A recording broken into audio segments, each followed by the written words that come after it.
In my family, I've always been the odd one out, the black sheep, if you will. At the age of 29, I'm Caroline Thompson, but I felt like I don't belong for a very long time.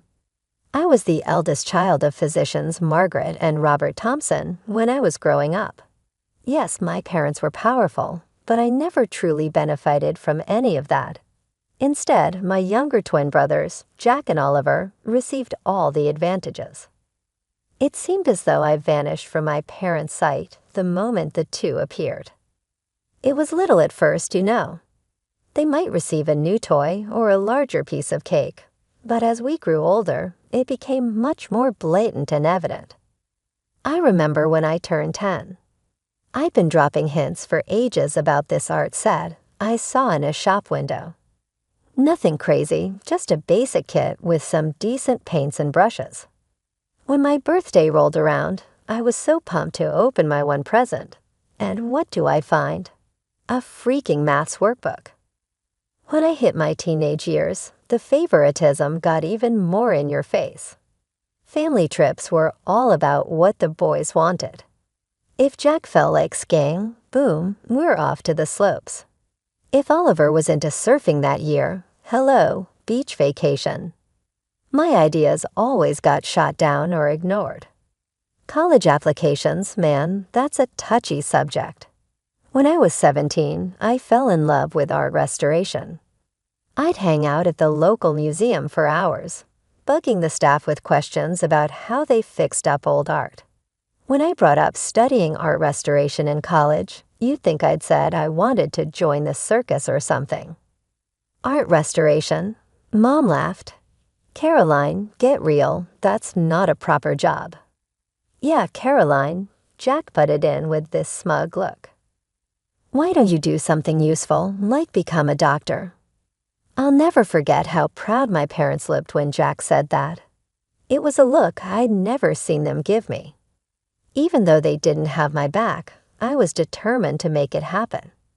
When college acceptance letters started showing up, I was over the moon to find out I'd scored a scholarship to study art restoration.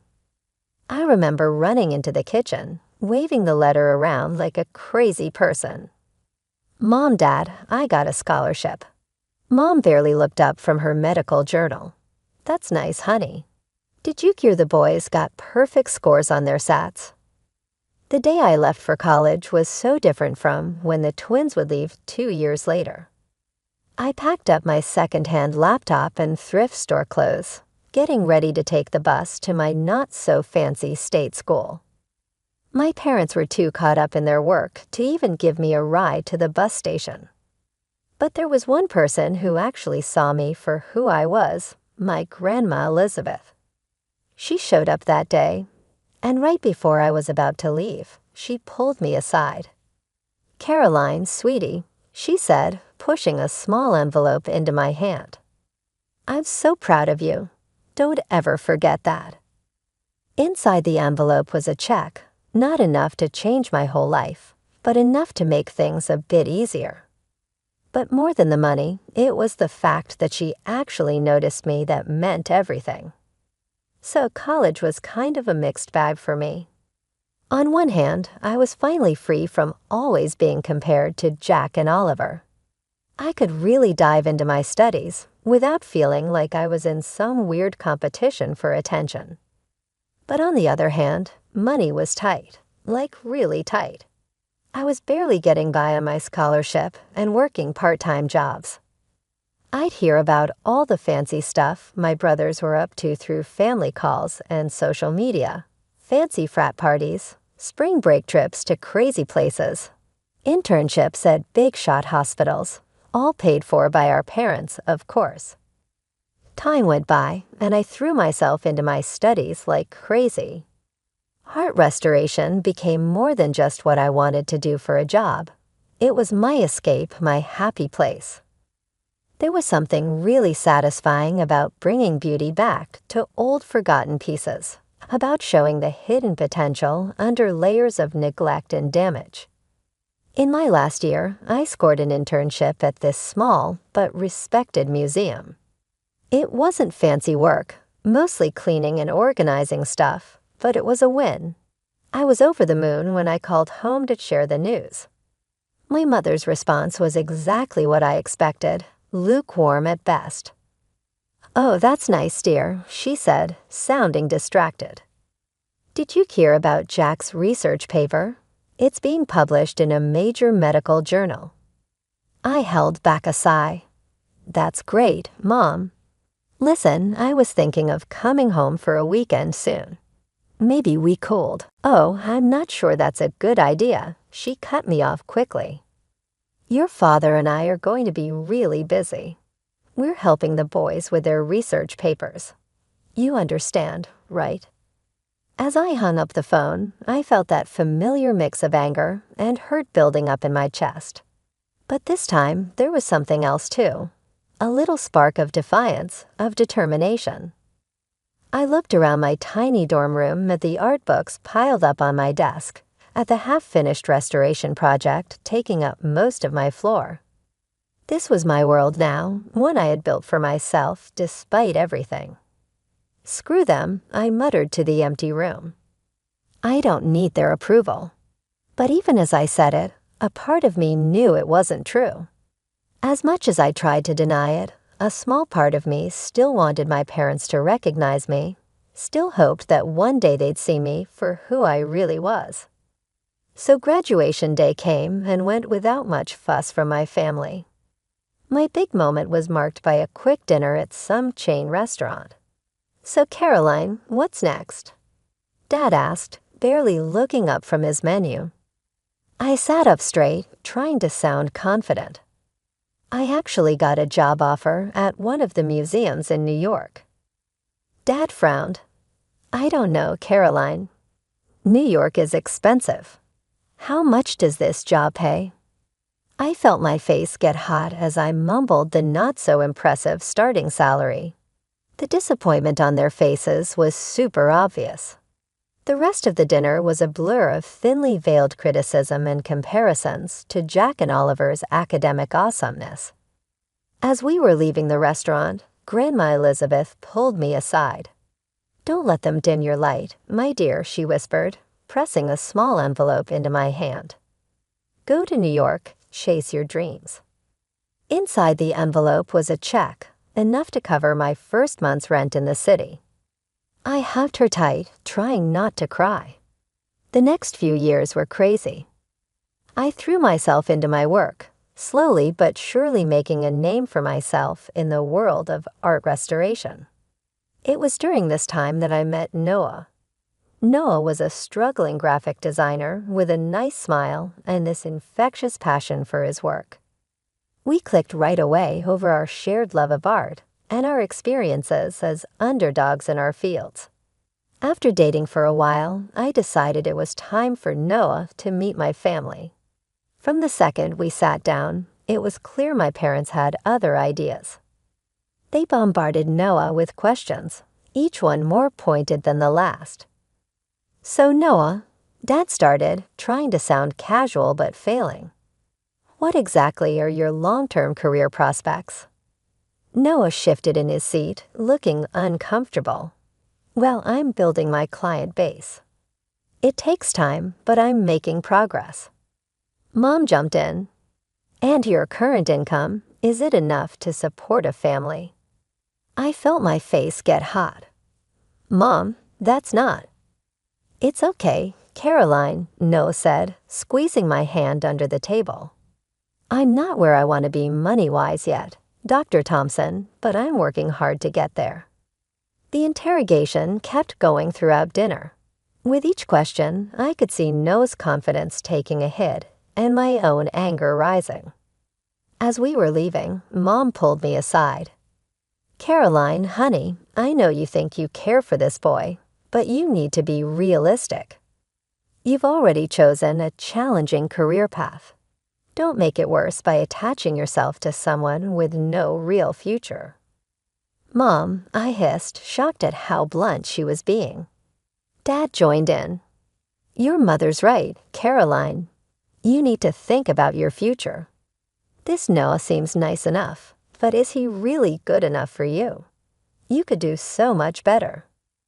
I stood there, speechless, as years of pent-up frustration threatened to explode. How dare they judge Noah? How dare they once again dismiss my choices? So as Noah and I started planning our wedding, reality hit us hard. Our combined savings were pretty pathetic, barely enough for a simple ceremony. One night, after staring at budget spreadsheets for hours, I decided to bring it up with my parents. Maybe they'd want to chip in. "Mom, Dad," I started hesitantly during our weekly phone call. "Noah and I have set a date for the wedding. We're trying to keep costs down, but I was wondering if maybe you'd like to help out a little, even just with the planning."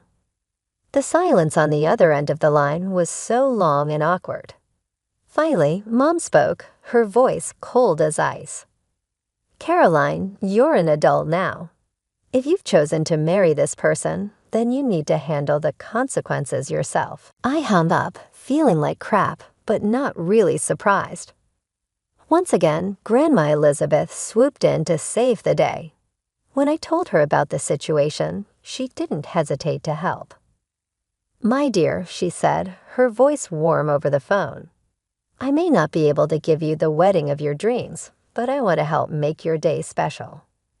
She sent over some money that, while not a ton, made a huge difference to our plans. The wedding day arrived, and I had this mix of excitement and nerves churning in my stomach. The community center we'd rented was simple but looked nice, decorated with wildflowers and twinkly lights. Our small group of friends had pitched in, helping with everything from the decorations to the homemade cake. As I walked down the makeshift aisle, Noah's face lit up with a smile that made all the struggle worth it. For a moment, I forgot about everything else, the money stress, my family being jerks, and just soaked in the love radiating from his eyes. The bubble burst as soon as I caught sight of my family. Mom and Dad sat stiffly in the front row, looking bored and disgusted. I overheard Mom muttering to Dad about the tacky decorations and cheap food. Jack and Oliver were even worse, snickering in the corner and constantly on their phones. I tried to ignore them, focusing in dead on our vows and the supportive faces of our friends. It wasn't until the next day that I realized just how cruel they could be. I woke up to a ton of notifications on my phone. Jack and Oliver had gone on social media, posting a bunch of unflattering photos from the wedding.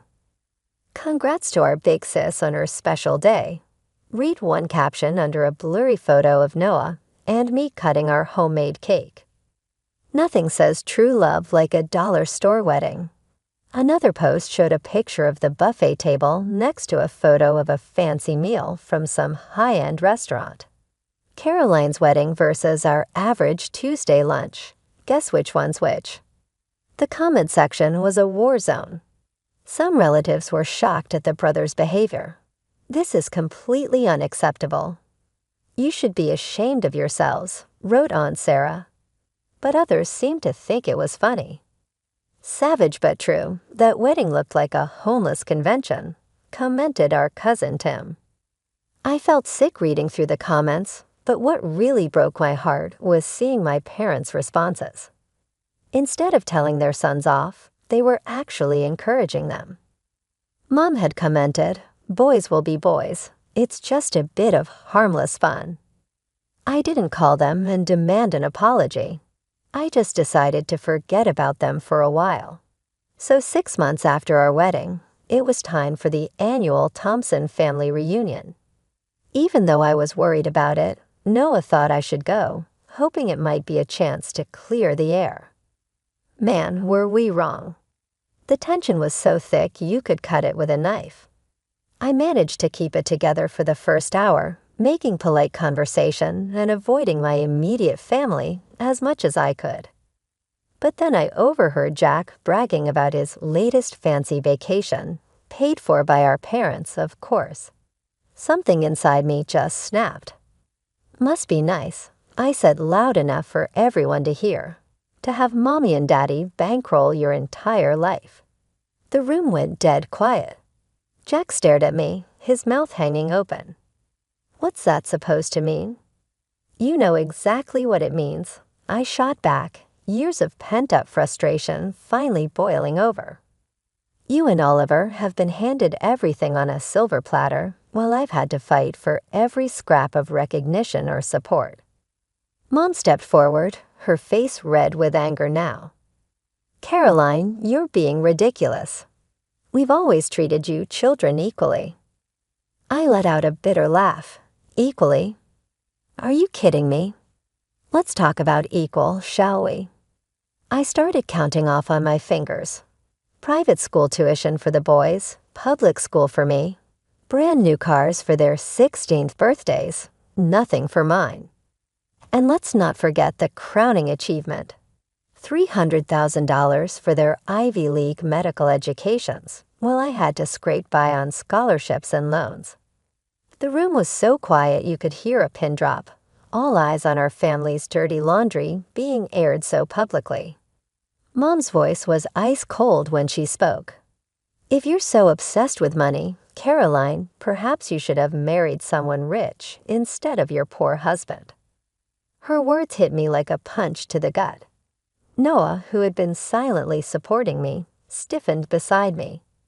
How dare you? I hissed, feeling tears in my eyes. Noah is worth 10 of you. He actually loves me for who I am, not for how I can make him look good to his country club friends. The reunion turned into total chaos. Everyone was throwing accusations, bringing up old grudges, and years of resentment came pouring out. In the middle of all the shouting, a strong voice cut through the noise. Enough. Everyone turned to see Grandma Elizabeth standing up, her usually kind face looking stern and angry. I have watched this family tear itself apart for years, and I won't stand for it anymore, she declared. Margaret, Robert, your treatment of Caroline has been shameful. And you boys, she turned to Jack and Oliver, your cruelty towards your sister is unforgivable. For a moment, the room was silent. Then Mom, never one to back down, spat out, Mother, you don't understand. Caroline has always been difficult, always causing problems. No, Margaret, Grandma interrupted. The only problem here is your blatant favoritism and inability to see the damage you've done. I looked around the room at the shocked faces of my relatives, at my grandmother's resolute stance, at my parents' anger, and my brother's smug expressions. In that moment, something inside me broke, and then came back together differently.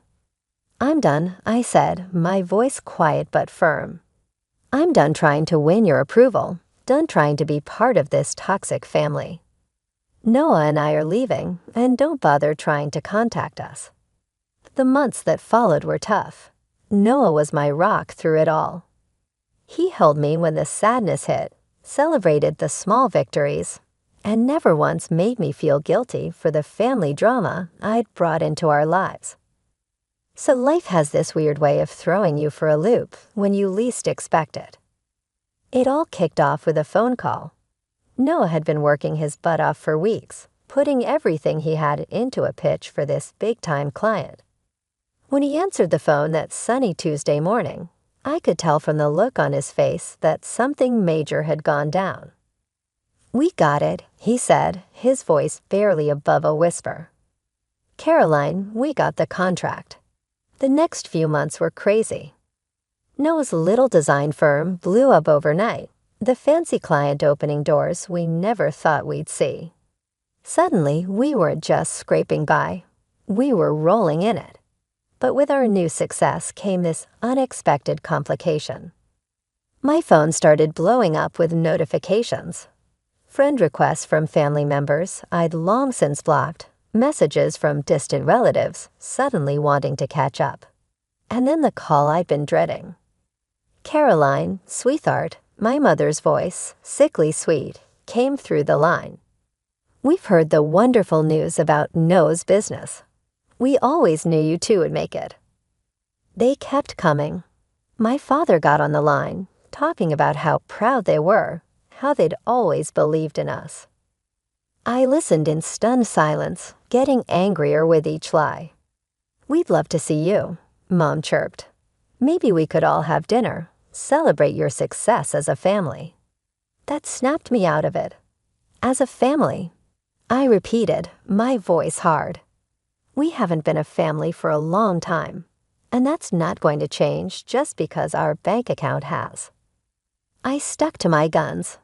When my parents showed up at our door out of the blue, I didn't let them in. When they sent fancy gifts, I sent them right back unopened. Instead, Noah and I focused on building the life we'd always wanted. We worked hard, saved smart, and eventually found ourselves signing the papers for a beautiful apartment right in the middle of the city. Excited to share our happiness, I posted a photo on social media. It was a simple shot, Noah and I, keys in hand, standing in front of our new home. Next to it was a picture from our most recent visit with Grandma Elizabeth, her proud smile beaming at the camera. "New beginnings and old love," I captioned it. "Grateful for those who've been there through it all. New home family." I felt like a weight had been lifted off my shoulders. This was my family now. Noah, Grandma Elizabeth, and the friends who had stood by us through thick and thin. We had built this life for ourselves, despite the odds, despite all the people who said we couldn't do it. The soft evening light was coming through the windows of our new apartment as I was busy in the kitchen getting dinner ready for Noah and Grandma Elizabeth. It was our first real family dinner in our new place, and I wanted everything to be just right. The sudden aggressive pounding on the front door shattered that peace in an instant. "Caroline, open up. We know you're in there." My blood ran cold. I'd know those voices anywhere, Jack and Oliver. Before I could even react, the door burst open. My brothers stormed in, their faces twisted with anger. I barely had time to see Noah jumping to his feet before Jack was in my face, jabbing an accusing finger at my chest. "You manipulative little," he snarled. "We always knew you were playing the long game, but this is low even for you." I stumbled back, shocked by how much venom was in his voice. "What are you talking about?" Oliver laughed, and it was a harsh, ugly sound. "Don't play dumb, Caroline. We saw your little social media post showing off your new apartment, posing with Grandma. You think we can't put two and two together?" It hit me what they were thinking. "You think Grandma bought us this apartment?" "We know she did," Jack spat. "You've been playing the poor, neglected child for years, warming your way into her good graces, and now you've manipulated her into making you the sole heir." I felt a surge of anger, straightening my spine. "You have no idea what you're talking about. Noah and I bought this apartment ourselves with our own money that we earned." Oliver smeared his eyes, darting around the room. "Right, sure you did. Where is the old bat anyway? Hiding her away so we can't talk sense into her. That crazy old woman should be in a cemetery by now. I can't wait for her to kick the bucket so I can sell her house and live it up." The room fell deadly silent for a moment. I thought I might have imagined those horrific words. Then a quiet voice spoke from the doorway of the guest room. "So this is how you truly feel about me?" All heads turned to see Grandma Elizabeth standing there, her face a mask of shock and disappointment. The color drained from Jack and Oliver's faces as they realized their grandmother had heard every word. "Grandma," Jack stammered, we didn't mean." Elizabeth held up a hand, shutting him up. "I've heard enough," she said, her voice quiet but firm. "I finally understand who truly values me and who sees me as nothing more than a meal ticket." I found my voice, strengthened by my grandmother's presence. "I think you both need to leave." For a moment, it looked like they might argue, but one look at Grandma's face, a mixture of hurt and resolve, seemed to deflate them. They sloped towards the door, muttering weak excuses. The aftermath of that crazy evening hit like a storm. My phone wouldn't stop buzzing, constantly reminding me of the mess that had blown up. Mom's name popped up on the screen for what felt like the millionth time. Against my better judgment, I picked up. Caroline, her voice was sharp, not sounding like a mom at all. You need to fix this. Your grandmother is furious with the boys. You need to smooth things over. Tell her it was all a misunderstanding. I let out a bitter laugh. A misunderstanding? They broke into my home and said they couldn't wait for her to die so they could sell her house. How exactly is that a misunderstanding? They didn't mean it. Dad chimed in, apparently on speakerphone. You know how the boys can be. They were just upset. Upset about what? I challenged. Noah and I bought an apartment with our own money. Grandma loves me. Mom's voice turned sickly sweet. Sweetheart, we know you've always felt left out, but you need to think about what's best for the family. Your brothers deserve that inheritance. Don't be selfish. Something inside me snapped. Years of pent-up frustration and hurt came pouring out. Selfish? You're calling me selfish after years of favoritism, of dismissing my achievements, of treating Noah and me like second-class citizens. And now you have the audacity to demand I give up an inheritance I never even asked for. Now, Caroline. Dad started, but I cut him off. No, I'm done. I'm done with the manipulation, the guilt trips, all of it. Don't call me again. Don't text. Don't show up at my door. We're through. Over the next few days, I blocked their numbers, along with Jack and Oliver. It was painful, like cutting off a diseased limb, but necessary for healing to begin. As the dust settled, I found myself surrounded by a different kind of warmth. Grandma Elizabeth, now fully aware of the family dynamics she had long suspected, became an even more constant presence in our lives. Aunt Sarah, who had reached out after the wedding fiasco, became a regular visitor. I always knew you were special, Caroline, she said, hugging me tightly. I'm sorry I didn't stand up for you sooner. Other relatives, cousins, and distant aunts and uncles, who had witnessed my family's mistreatment over the years, reached out with messages of support. It was as if a veil had been lifted, allowing genuine relationships to flourish where there had once been only obligation.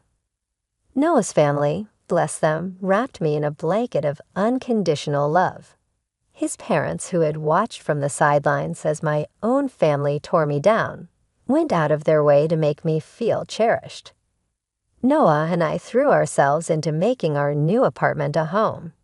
Each piece of furniture, each photo on the wall, was a testament to the life we were building together, a life founded on mutual respect, support, and love.